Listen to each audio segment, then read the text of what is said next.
निवेदन करता हूं कि एक बार खड़े होकर के जनता जनार्दन के सामने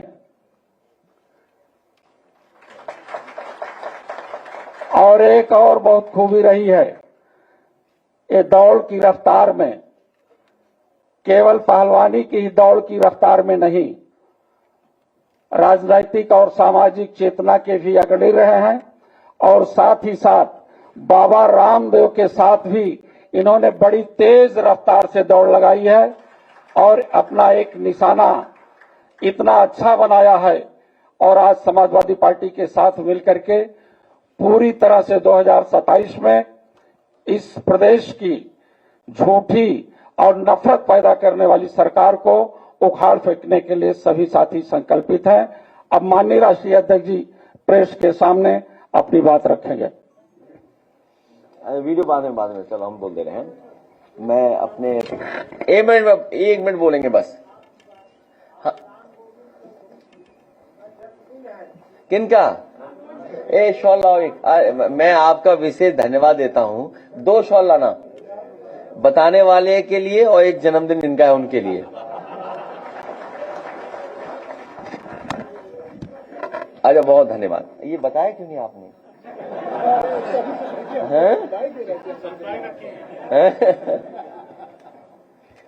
नहीं, बिल्कुल बताना चाहिए था। ये अच्छा है कि हम लोग सब मिलकर मना रहे हैं।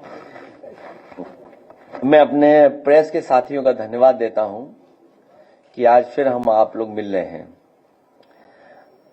जहां से शुरू कर रहे हैं, मैं अपने पार्टी के बहुत वरिष्ठ नेता जिन्होंने कई महत्वपूर्ण नेता, देश के रहे प्रधानमंत्री, समाजवादी चिंतक, समाजवादी प्रधानमंत्री चंद्रशेखर जी के साथ काम किया, नेताजी के साथ लगातार काम किया।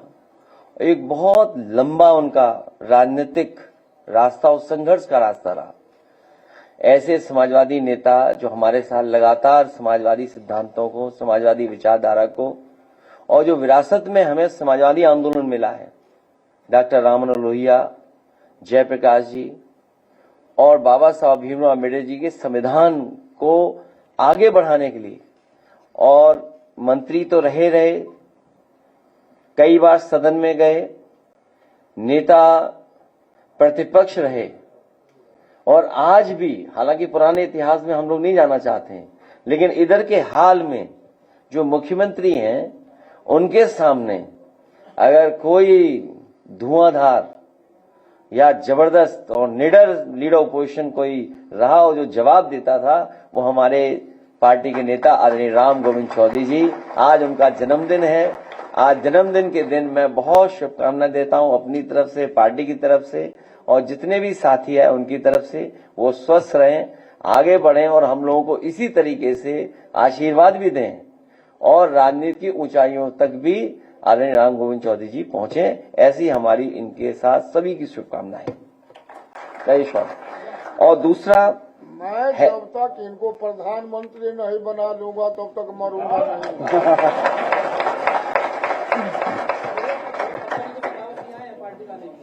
नहीं। बहुत सम्मानित हैं और बहुत आज इन्हीं के सहयोग से और इन्हीं के संपर्क से बहुत सारे साथी जिनका नाम अभी लिया गया है पार्टी में शामिल हो रहे हैं। मैं उन सभी साथियों का बहुत बहुत धन्यवाद, बहुत बहुत स्वागत और बहुत बहुत बधाई देता हूं। मुझे पूरा भरोसा है कि समाजवादी आंदोलन में आप लग करके हमारे साथ मदद करेंगे। आने वाले समय में जो राजनीतिक गतिविधियां हैं उनमें हमारा पूरा ईमानदारी से आप लोग सहयोग करेंगे। हम आपको भरोसा दिलाते हैं, आपको हमेशा राजनीतिक सम्मान हम लोग देते रहेंगे। वहीं दूसरा, हमारे साथ राजा यादव, उसके साथ साथ जो उनका नाम जुड़ गया है, किसी जमाने में वो टार्जन फिल्म आई थी, फिल्म भूल से गए थे लोग, लेकिन इधर रील सोशल मीडिया के जमाने में राजा यादव ने और बिहार के टार्जन ने दोबारा वो याद दिला दी कि कोई फिल्म टार्जन भी बनी थी, हिंदी में और अंग्रेजी में भी।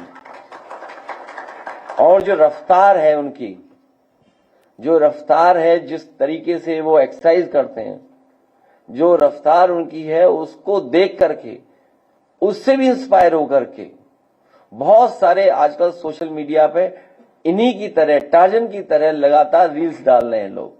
हमें इनको बधाई देने के लिए बुलाया है, इन्हें इनका सम्मान करने के लिए बुलाया है और इनका वीडियो बाद में देखेंगे। हमें खुशी है क्योंकि हेल्थ इज वेल्थ। स्वास्थ्य अच्छा होगा तो हमारा दिमाग भी स्वस्थ रहेगा। स्वस्थ दिमाग के लिए स्वास्थ्य बहुत बेहतर है, होना चाहिए। और हेल्थ को बनाए रखने के लिए समय और सही खाना, समय और सही खाना ये भी बताता है इनका शरीर जो देखते हैं हम लोग कि कोई भी व्यक्ति अपने किसी काम में इतना डेडिकेशन दिखाए और इतना समय लगाए तो किसी भी मंजिल पर पहुंचा जा सकता है। क्योंकि जब वो एक्सरसाइज करते होंगे तो कई घंटे एक्सरसाइज करते होंगे, तब ये शरीर बनाया। और शरीर भी भगवान ने ऐसा बनाया है, गाड़ी ज्यादा चलाओगे तो बताओ टायर बदलना पड़े, कोई और रिपेयर करना पड़े, मेंटेन करना पड़े। लेकिन हमारे भगवान ने ऐसा शरीर बनाया है कि शरीर से जितनी मेहनत लोगे उतना ही चमकेगा शरीर, जितनी रफ्तार आप ले आओगे उतना ही हार्ट अच्छा बोलेगा, हार्ट अच्छा चलेगा। ऐसे राजा यादव को बहुत बहुत बधाई, शुभकामनाएं। वहीं बहुत सारे स्पोर्ट्स पर्सन और उन्होंने जिन्होंने किसी न किसी क्षेत्र में बहुत अच्छा काम किया। समाजवादी सरकार में समय समय पर हम उन महान विभूतियों को सम्मान करते थे। अगर किसी ने स्पोर्ट्स के क्षेत्र में बहुत अच्छा काम किया तो उसको सम्मान देते थे यश भारती से। और एक समय तो ऐसा है कि जब सुझाव आया कि अलग अलग अवार्डीज जो हैं उन अवार्डीज को कोई सम्मान मिलना चाहिए, तो समाजवादी सरकार में अर्जुन अवार्डी रहे हों, यश भारती रहे हों या अन्य अवार्ड से अगर कोई सम्मानित हुआ है तो हम लोग उनको सम्मान राशि हर महीने दिया करते थे। इस सरकार ने न केवल यश भारती छीना है लोगों से और उत्तर प्रदेश के तमाम हमारे प्रतिष्ठित अच्छे लोगों से, उसके साथ साथ सम्मान राशि भी छीन ली। ऐसी सरकार है। इसलिए हम इस मौके पर आदरणीय उदय प्रताप सिंह जी, जिन्होंने हिंदी संस्थान, राज्यसभा, लोकसभा हर जगह रहे हैं, कवियों से अच्छा संपर्क रहा, न जाने कितने कवियों को इन्हीं के माध्यम से परिचय हुआ और वो उत्तर प्रदेश में सम्मानित भी हुए समय समय पर।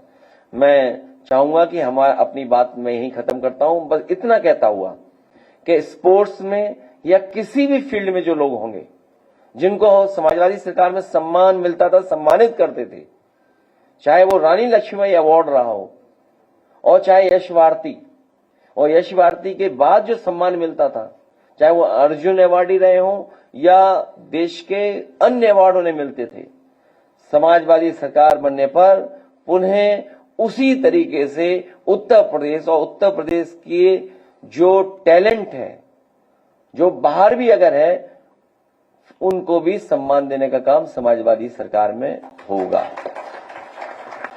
सूची लंबी है, लेकिन मैं आदरणीय उदय प्रताप सिंह जी से कहूंगा कि जरूर अपनी बात रखें।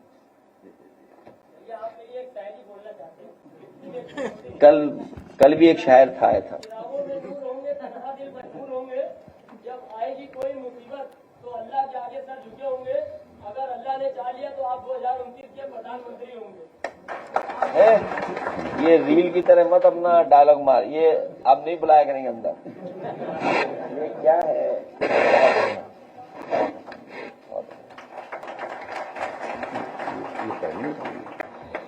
ये कुछ लोग फेमस होने भी आ रहे हैं। ये वो जो अभी एक दिन मसला हुआ है यहाँ पर, बाद में पुलिस भेज दी, तो बाकी आप सब जानते चीजें। पुलिस अगर आ जाए घर में तो क्या ना बदल जाए आदमी, कैसे ना बदल जाए। तो पुलिस भेज के भी चीजें बदल लेते हैं लोग, हैं? अच्छा पुलिस नहीं और भेज दोगे अधिकारी तो अच्छा बुरा हो जाएगा कि तुम अच्छे हो ये बुरे हैं। अच्छा पुलिस के माध्यम से होता है ये सब। खैर आओ ना, हाँ इनके लिए टोपी मैं बाद में लाऊंगा कहीं से। कोई दुकान है अच्छी? नहीं दुकान कोई अच्छी हो तो बताओ ना। नहीं मिलती होगी या कहीं और भी। इसको पहना नहीं इसको भी तो पहनाएंगे, अभी इसका चेक अभी 3 हो गए, एक उसका भी और चेक। आओ आइए। देखिए आपकी वजह से ये सब हुआ है। हाँ ये क्या है? ओहो, गांधी जी होगा।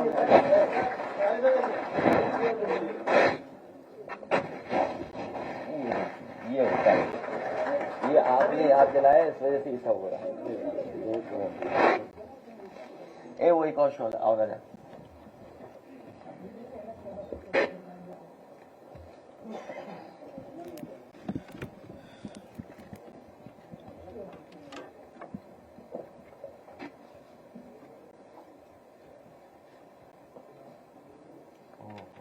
खुल गया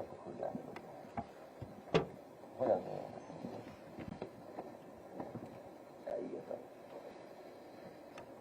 आइए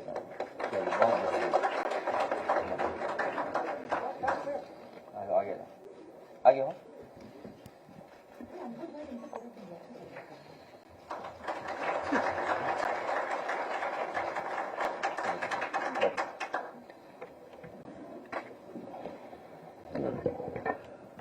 आदरणीय अध्यक्ष जी, समाजवादी पार्टी के सभी सम्मानित नेतागण और साथियों और पत्रकार बंधु, सबसे पहले तो मैं अपने प्रिय मित्र और हम लोगों के ये गौरव हैं समाजवादी पार्टी के राम गोविंद चौधरी साहब के जन्मदिन की बधाई देता हूं। और ये बड़े प्रखर समाजवादी रहे हैं और अब आज इस मौका नहीं है, वरना इन पर भी एक बात कही जा सकती थी। मैं कहना ये चाहता हूं कि देखिए, एक अंग्रेजी में एक ह्यूमन रिसोर्स शब्द होता है। तो ह्यूमन रिसोर्स का मतलब है कि मानव के जो समाज की जो कार्य क्षमता है या शैली है, उसको कैसे बढ़ाया जाए। तो हमारे नेताजी मुलायम सिंह यादव जी ने अपने कार्यकाल में 2002 के आसपास यश भारती प्रारंभ किया था और हम लोगों से बात करके वो ये कहते, उनका मानना था कि समाज के किसी भी क्षेत्र में, चाहे वो कविता हो, संगीत हो, खेल हो, चाहे वो लेखन हो, साहित्यकार हो, उर्दू हो, हिंदी हो, गाने वाले हों, भजन गाने वाले हों, संगीतकार हों, और यहाँ तक कि फिल्मों में जो काम करते थे उनको भी। तो वो ये कहते थे कि इनसे समाज का किसी समाज के बड़प्पन का पहचान होते हैं ये लोग, इसलिए उनका सम्मान इसलिए किया जाना चाहिए जिससे उनसे प्रेरणा लेके और भी लोग उस रास्ते पर चलने की कोशिश करें। ये एक सोच है, बाकायदा दर्शन है जो समाजवादी दर्शन से जुड़ा हुआ है कि समाज को कैसे हम आगे बढ़ाएं और कैसे सबको उस स्तर पर ला सकें जो बड़े से बड़े लोग आते हैं, आइकॉन्स जिन्हें कहते हैं। तो उनको वो यश भारती दिया करते थे। अब यश भारती जो था वो कोई भी ऐसा क्षेत्र नहीं रहा था जिसमें उन्होंने यश भारती न दिया हो। यहाँ तक पहलवानों को दिया और उन्होंने खिलाड़ियों को दिया, बच्चों को दिया, पढ़ाई में जो होशियार होते थे दिया। हम लोगों कवियों को तो शायद जितना सम्मान साहित्यकारों का और कवियों का समाजवादी पार्टी ने किया है नेताजी की प्रेरणा से, और बाद में अखिलेश जी ने भी उसको निरंतर रखा है। नेताजी ने यश भारती दिया तो हमारे अध्यक्ष जी जब मुख्यमंत्री से तो उन्होंने एक साहित्य शिरोमणि और देना शुरू किया था, वो लेकिन वो ज्यादा नहीं दे पाए 2-4 लोगों के अलावा। तो इसलिए तो मैं ये कहना चाहता हूँ ये बड़ा जरूरी होता है कि जो लोग अपने क्षेत्र में कोई बड़ा काम करते हैं उनको ये पता चले कि समाज ने हमारी रिकॉग्निशन ली, हमारी काम को पहचाना, तो उससे उन्हें एक संतोष भी होता है और दूसरे लोगों को प्रेरणा भी मिलती है। तो नेताजी ने इस तरह से बहुत सम्मान दिया था यश भारती का और उसको बाद में हमारे अध्यक्ष जी ने कायम रखा। लेकिन इस सरकार ने, आपने तो पेंशन और देना शुरू किया था कि भाई जो लोग इतने होते हैं जो काम में लगे हुए अपने काम में और बेफिक्र होकर लग सकें, इसलिए पेंशन देना शुरू किया था। ये समाजवादी सोच का एक हिस्सा था, लेकिन उसको ये इन लोगों ने जो आज सरकार है वो नहीं समझ पाई और उन्होंने वो यश भारती भी बंद कर दिया और इस तरह के जितने और भी मिलते थे पुरस्कार वो सम्मान बंद कर दिए। और मैं नहीं समझता हूं कि किसी का सम्मान करना इस सरकार ने किसी साहित्यकार का, किसी कलाकार का, किसी खिलाड़ी का किया हो, मुझे याद नहीं है। तो मैं उससे मतलब नहीं है मुझे, लेकिन मैं बधाई देता हूं। ये इन लोगों को बहुत लंबी सूची है। इन सबको पढ़ दूं मैं? हाँ, पढ़ दीजिए। ये जो है इनको दिया जाए। ये है अनूप जलोटा, पढ़ दीजिए। लोधी मोहम्मद श्री खान इलियास बेकल उत्साही। अच्छा, बेकल उत्साही साहब और हमने तो बड़े बहुत दिनों काम किया, इसमें नाम तो हमारा भी होना चाहिए क्योंकि हमको और नीरज जी को साथ साथ मिला होगा ना नाम, पहले मिल गया। देवी प्रसाद पांडे अधिक लिटरेचर। खुशबीर सिंह साध लिटरेचर। खुशबीर सिंह साध बहुत बड़े शायर हैं उर्दू के। Doctor Gyan Chaturvedi literature. Doctor Vishnu Saxena literature. Hamidullah Hamid Hadi literature. Pandit Rajan and Sajan Mishra. Anup Jalota जो बहुत बड़े गायक हैं और उन्होंने एक कविता हमारी भी गाई है, वो उनका भी है। और सुबह मुदगल जी, बहुत बड़े बड़े नाम है। अनूप जलोटा, सुबह मुदगल, सुबह रविंद्र जैन, पंडित विकास महाराज। अच्छा, उसमें जो तबला वादक थे, संगीतकार, सब बहुत लंबी लिस्ट है ये। कुछ बोल दीजिए। हाँ, उसमें से राजकुमार वर्मा है और कृष्ण कन्हैया, गोविंद कन्हैया, पेंटर हैं ये लोग। और वे वेट लिफ्टर हैं, पेंटर हैं, पब्लिक थिएटर वाले हैं, हॉकी वाले अशोक कुमार सिंह को दिया। मुनव्वर अंजर जूडो हॉकी में। हाँ, तो ये बॉक्सिंग, हॉकी, सेलिंग, चेस में श्वेता प्रियदर्शनी।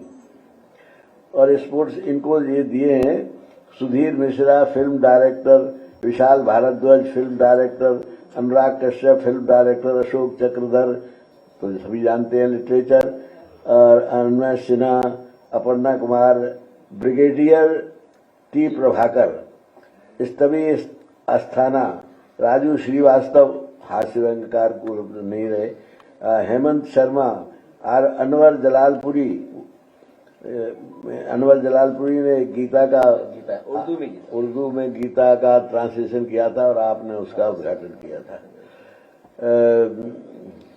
सीमा पुनिया, जयवीर सिंह, मेजर AK सिंह, कमला श्रीवास्तव, अभियान शर्म, सुनील जोगी लिटरेचर, गोपाल चतुर्वेदी हमारे लखनऊ के गौरव हैं, अब वो पत्रकार बंधु जानते होंगे, गिरजा शंकर लिटरेचर, सुनील कुमार राणा, काशीनाथ यादव बिरहा गाते हैं, आफ्ताब साबरी बहुत बड़े कव्वाल हैं, असलम वारिस, ज्ञानेंद्र पांडे, भुवनेश्वर कुमार, प्रवीण कुमार चावला और नसरुद्दीन शाह।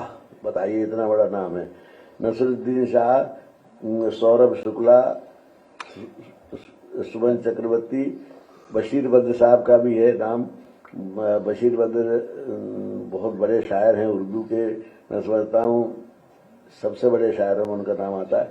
स्वरूप कुमार बख्शी, सुबह अनवर एजुकेशन, राकेश कपूर, सैयद मोहम्मद,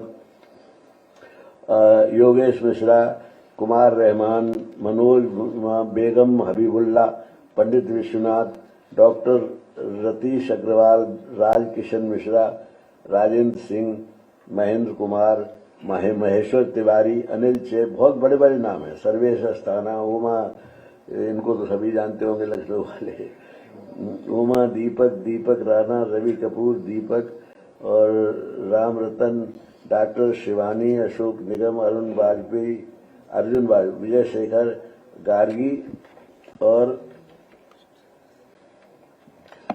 राम मिलन यादव, रेसलिंग, रमाकांत यादव, आत्मप्रकाश मिश्रा, चक्रेश कुमार, नूर आसावा, वारुण कुमार और गोपाल दास नीरज। और अंतिम नाम में अब इसलिए नहीं लूंगा कि वो ठीक नहीं रहेगा, वो आप ही है लगता है। इन लोगों को ये पुरस्कार देने के पीछे एक दर्शन था और बड़ा स्वस्थ दर्शन था। वो ये कि समाज को किस तरह से अच्छी तरह से आज जो लोग, बहुत से लोग गलतियां करते हैं, नौजवानी में लोग उनसे गलतियां होती हैं कोई, तो उनसे मोड़ने के लिए अगर किसी का एक कविता में मन लग जाए या किसी चित्रकला में लग जाए या पहलवानी की तरफ चला जाए तो उसका मन बुराई की तरफ नहीं जाएगा। तो ये समाज को अच्छा बनाने का एक अच्छा प्रयास था जो नेताजी ने शुरू किया। बाद में आदरणीय अध्यक्ष जी ने बराबर उसको जारी नहीं रखा बल्कि उसको और गौरव प्रदान किया और पेंशन भी दी, लेकिन अब वो बंद हो गया है। ये बड़े अफसोस की बात है। आज जो दी है राजा बाबू को, उन्होंने जो दिया है उनको भी बहुत बधाई देता हूँ और आपको बधाई देता हूँ कि आपने ये कार्य कम से कम याद तो किया है।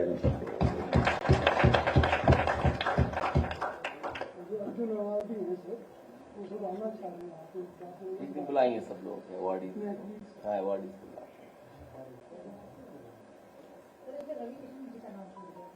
और लोगों के भी छूटे। जहाँ से शुरू हुआ था, नेताजी खुद ही देने गए थे इसमें अमिताभ बच्चन जी के पिताजी को। सबसे पहले नेताजी ही देने गए थे। ये जो पहली सूची, दूसरी, तीसरी, वो इसमें नहीं है। बड़ी संख्या में नाम छूटे हुए हैं जिनका नाम हम नहीं ले पा रहे। अगर आप अनुमति दें तो मैं नेताजी का बड़प्पन देखिए कितना था। नेताजी ने एक दिन हमको बुलाया कि ये सैफई का मेला जो शुरू होता है उसका उद्घाटन कर लिए, कोई नाम बताइए। तो हमने कई नाम बताया। बोले किसी साहित्यकार का नाम बताइए। तो हमने कहा साहित्यकार से करवाएंगे। तो मैंने केदारनाथ सिंह जी का नाम लिया, जेएनयू प्रोफेसर थे, और उन्होंने उनको बुलाओ और सैफई उद्घाटन का केदारनाथ सिंह ने आके वो किया था। ये सम्मान देना जो था साहित्यकारों को और बड़े कलाकारों को, ये उनके स्वभाव में था।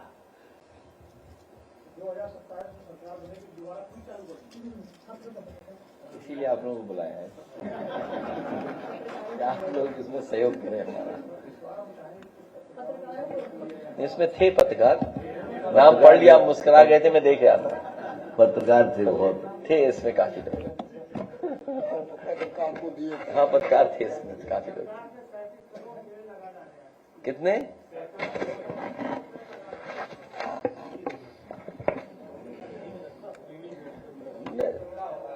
नहीं, वो नहीं। देखिए,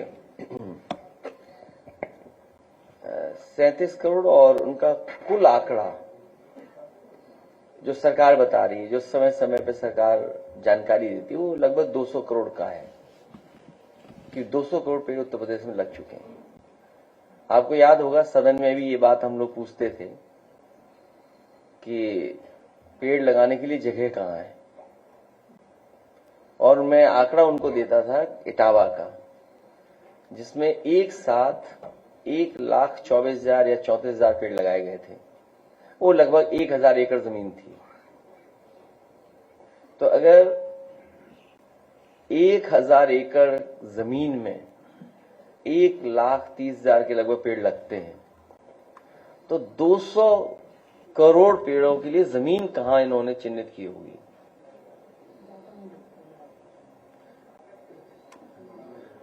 मैंने आपको बताया, ये कल भी जब हम और चौधरी साहब हजरतगंज से गुजर रहे थे तो गवर्नर हाउस में तो आपने देखा होगा एक प्लास्टिक का दरवाजा बन गया है। अब वो अंदर आरसीसी है प्लास्टिक, वो पता नहीं मुझे, लेकिन दाएं हाथ पर जितने पेड़ मोलश्री के लगे हैं वो समाजवादी सरकार के लगे हुए हैं। जब पुल के आगे निकल जाते हो तो टबूबिया दिखता है आपको। कालिदास मार्ग में आ जाओगे तो टबूबिया दिखेगा, क्रोसिया दिखेगा, और जितने भी पेड़ हो सकते हैं कनक चंपा से लेकर के सब पेड़ लगते दिखाई देंगे आपको।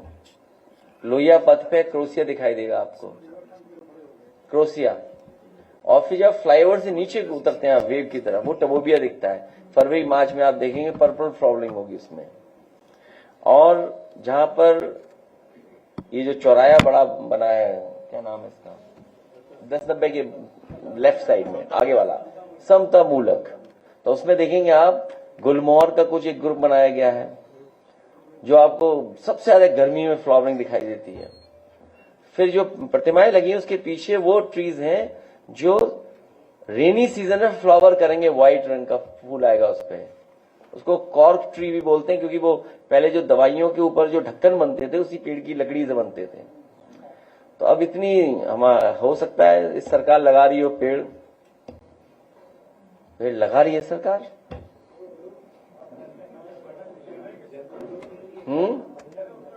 और देखिए क्या है इमोशनल, एक पेड़ मां के नाम।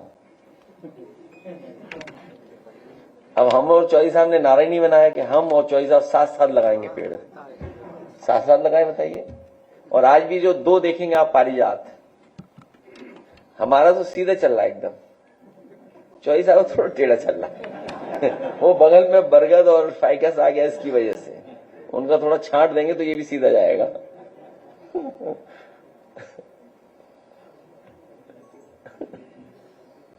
क्या उनके पेड़ लगाने का तरीका सोच लो आप, बस एक इवेंट है उनके लिए इवेंट है केवल। और अगर आप रिवाइंड करें अखबारों की न्यूज एड, तो यह सरकार में होता है और आपकी सरकार में भी काउंट हुआ था। और हम लोगों ने टारगेट 50 करोड़ का लगाया था पर डे, और उस समय ग्रीन एरिया आइडेंटिफाई हुए थे कि भाई आप किधर लगाएंगे, ग्रुप में लगाएंगे पेड़। और अगर आप कैनाल के बगल में जाएं वहां पर, जिस समय आगरा लखनऊ एक्सप्रेस वे आप पकड़ते हैं, तो पूरा जो कैनाल के किनारे सड़क पे लगे हुए पेड़ जो ग्रुप में लगे वो सब हमारी सरकार के हैं। और आगरा लखनऊ पूरे एक्सप्रेस वे पेड़ लगे हुए हैं, तो वही नकल कर रहे हैं और क्या नई चीज कर रहे हैं, बताओ आप। क्या लगा रहे हैं, वही नकल कर रहे हैं और क्या है। कोई अच्छा काम नहीं सरकार कर रही है।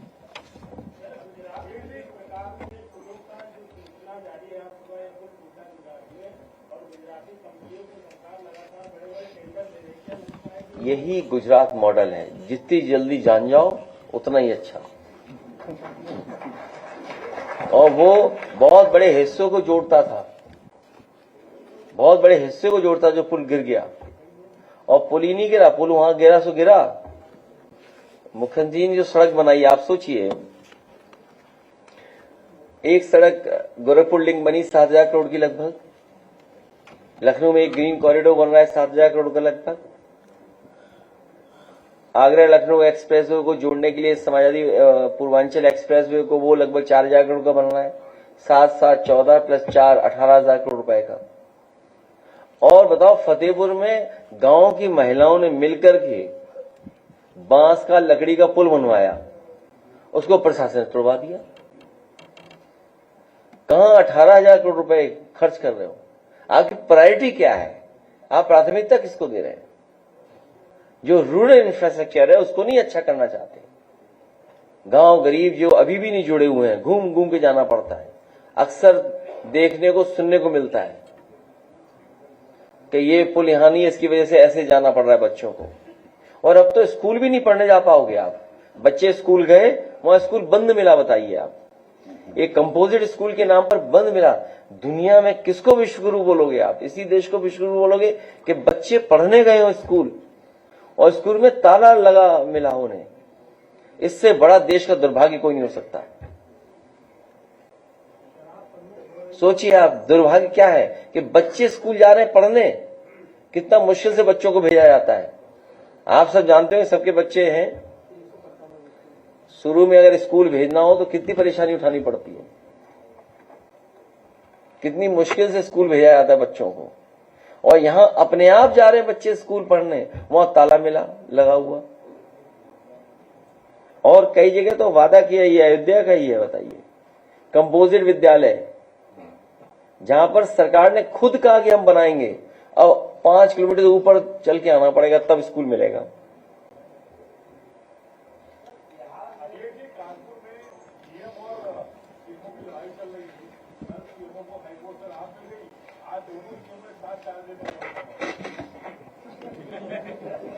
ये प्रदेश ऐसा भी है जहां 2 मुख्यमंत्री एक साथ बैठे थे एक ही ऑफिस में।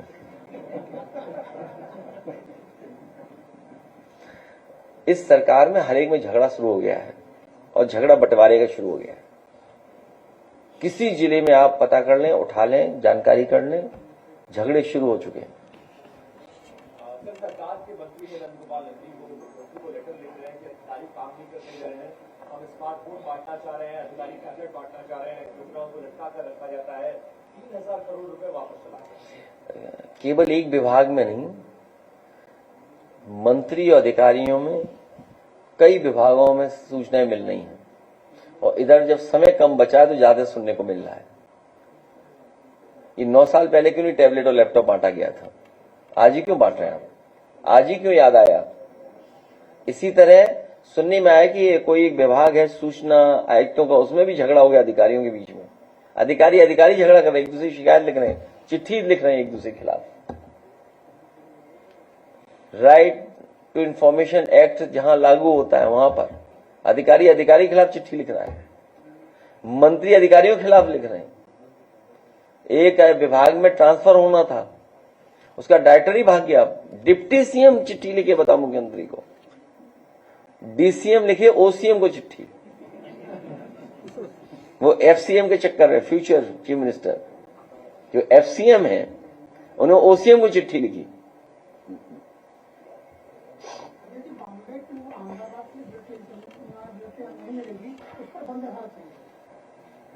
अब इसकी जानकारी नहीं मुझे। सर, यूपी और बिहार के लोगों को महाराष्ट्र में मराठी बोलने के लिए कहा जा रहा है, वहां हो रही है। झगड़ा दूसरे तरह का है, वहां कुछ और झगड़ा चल रहा है जो हम लोग समझ नहीं पा रहे हैं।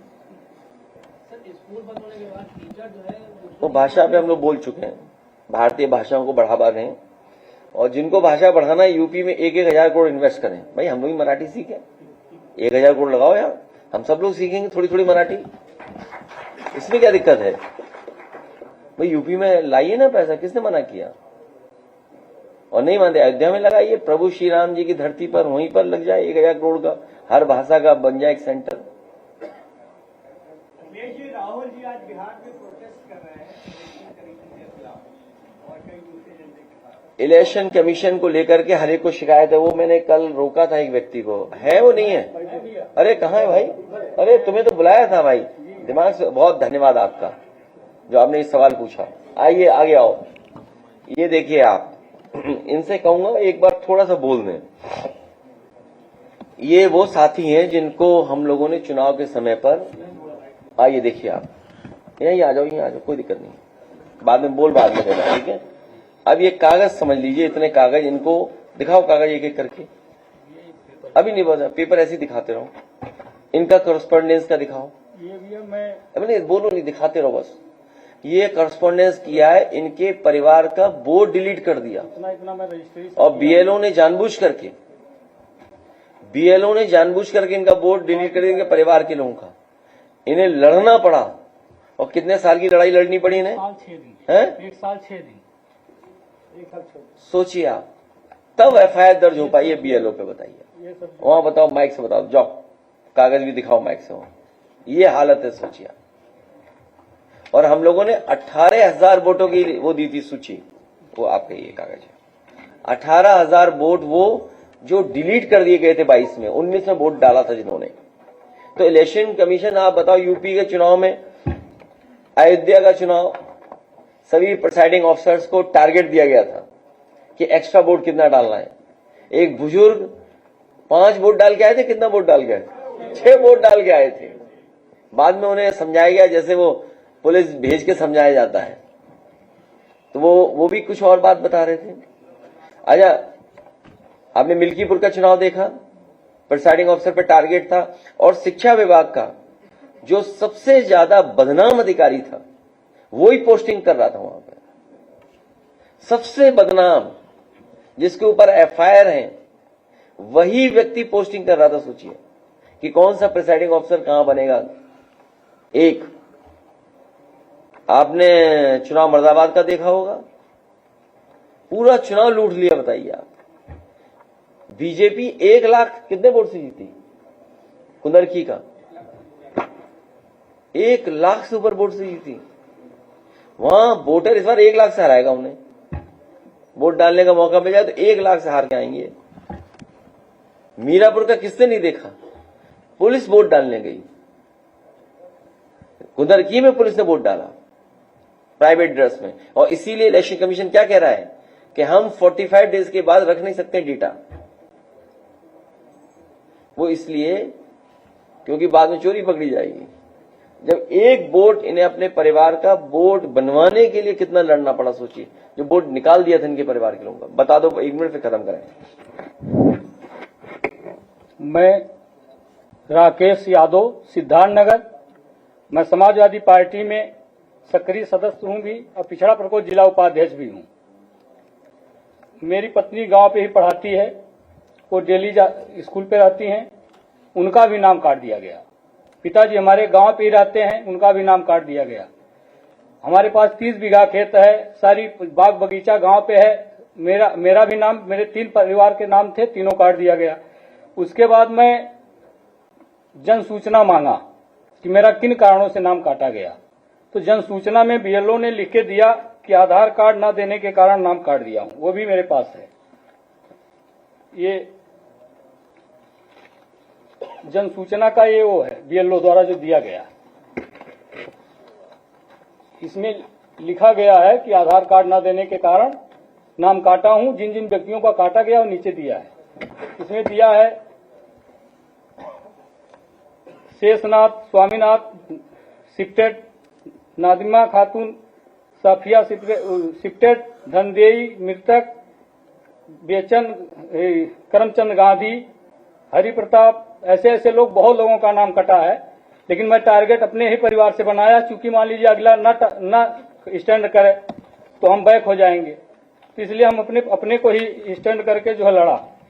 और उसके बाद मैं चुनाव आयोग से भी मांगा कि क्या क्या कागज में बीएलओ को दिया जाता है नाम काटने, क्या आधार कार्ड न देने के कारण नाम काटा जा सकता है, तो चुनाव आयोग ने भी दिया था हमको, उन्होंने दिया चुनाव आयोग ने।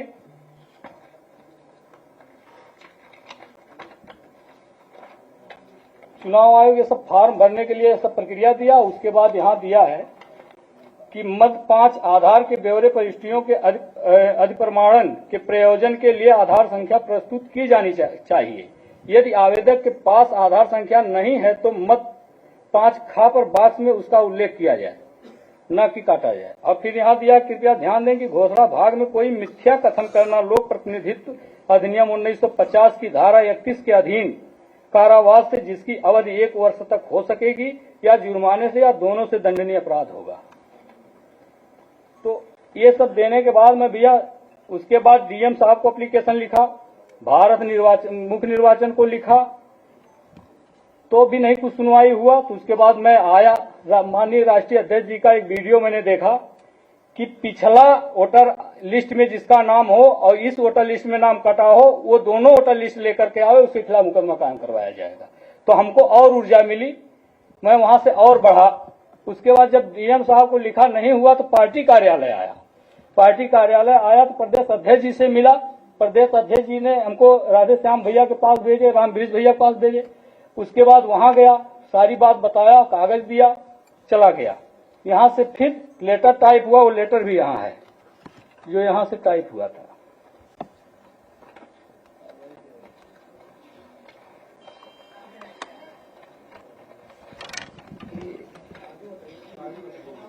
हाँ, ये है भैया, ये जो है पार्टी कार्यालय से ये जो है निर्गत हुआ। उसके बाद ये होने के बाद ये पेपर एफआईआर, तब जाकर के एफआईआर कॉपी है।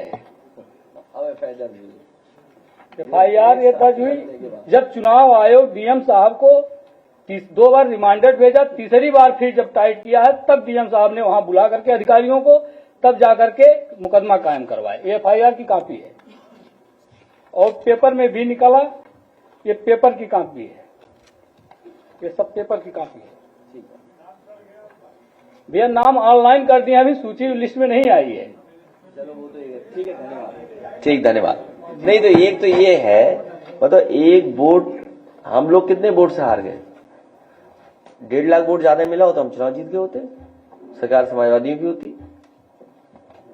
तो एक एक वोट वो नजर रखते कैसे काटना है, शिफ्ट किसका करना है। शिफ्ट कर दिया, 3 किलोमीटर दूर जाइए वोट डालो। अब 1500 से 1200 कर रहे हैं तो 300 वोट शिफ्ट होंगे। किसकी सरकार है? बीजेपी की है। डीएम किसकी सुनेंगे? सरकार की सुनेंगे।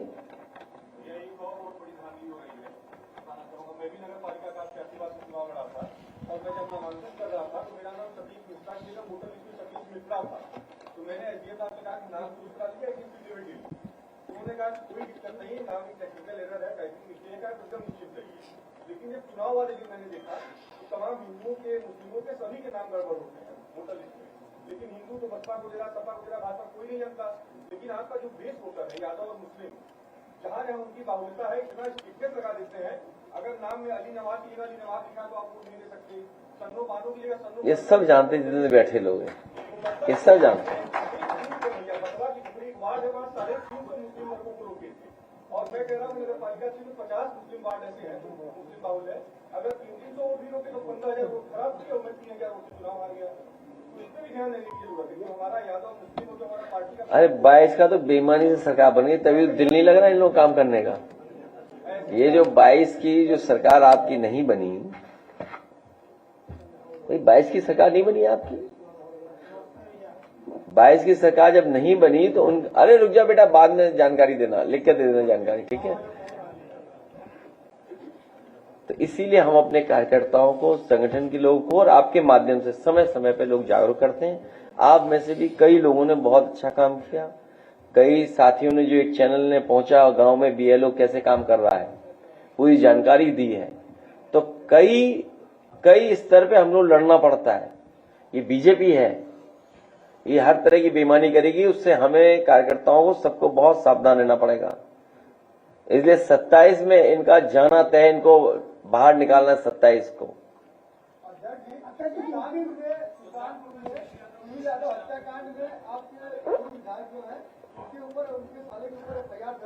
सेक्टर जो सुनील यादव एक्सपायर हुआ है वो हमारा सेक्टर का अध्यक्ष है, ये भी बोलो दो हमने उससे।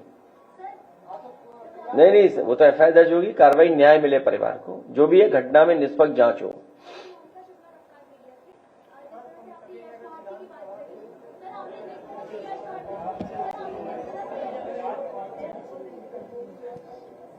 संतोष जी, इसकी समस्या समझ लेना, समझ लेना, फिर हमें दे देना बाद में।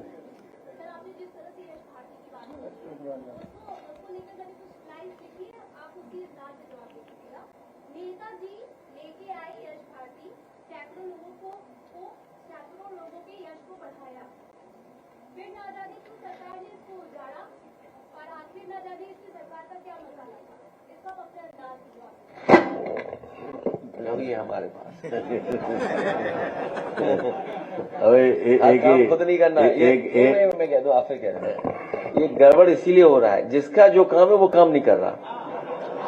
कितनी बार बताया मैंने आपको, जो है अभी सरकार में, जो काम उनका था वो काम छोड़ के दूसरे काम में लग गए, इसीलिए सब गड़बड़ है। देखिए, डॉक्टर इकबाल का एक बड़ा मशहूर शेर है, वो काफी है कि हजारों साल नरगिस अपनी बेनूरी पे रोती है, बड़ी मुश्किल से होता है चमन में दीदावर पैदा। हर आदमी नहीं समझ पाता है कि किसी को कैसे उत्साहवर्धन किया जाता है, कैसे समाज की संरचना की जाती है, समाज को तो सही दिशा में ले जाया जाता है। बहुत बहुत धन्यवाद आपका।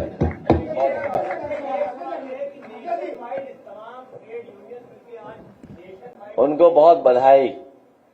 ये ट्रेड यूनियन के बिना ट्रिलियन इकोनॉमी कैसे बनाओगे? ट्रिलियन इकोनॉमी बनाने के लिए ट्रेड यूनियन की सुननी पड़ेगी।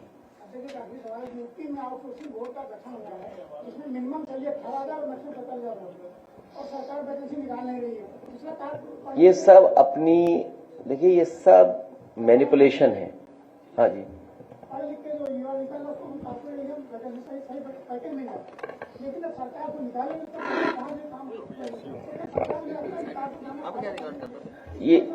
ये आउटसोर्स व्यवस्था केवल मैनिपुलेशन है, पक्की नौकरी नहीं देनी पड़ेगी। अब यही हमारे साथी आए थे एनसीसी सी सर्टिफिकेट वाले हैं, इन बच्चों को प्रायोरिटी मिलनी चाहिए।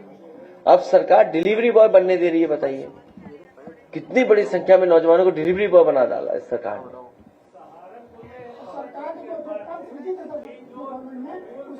ये आउटसोर्स हम लोग खत्म करेंगे फेसिस में।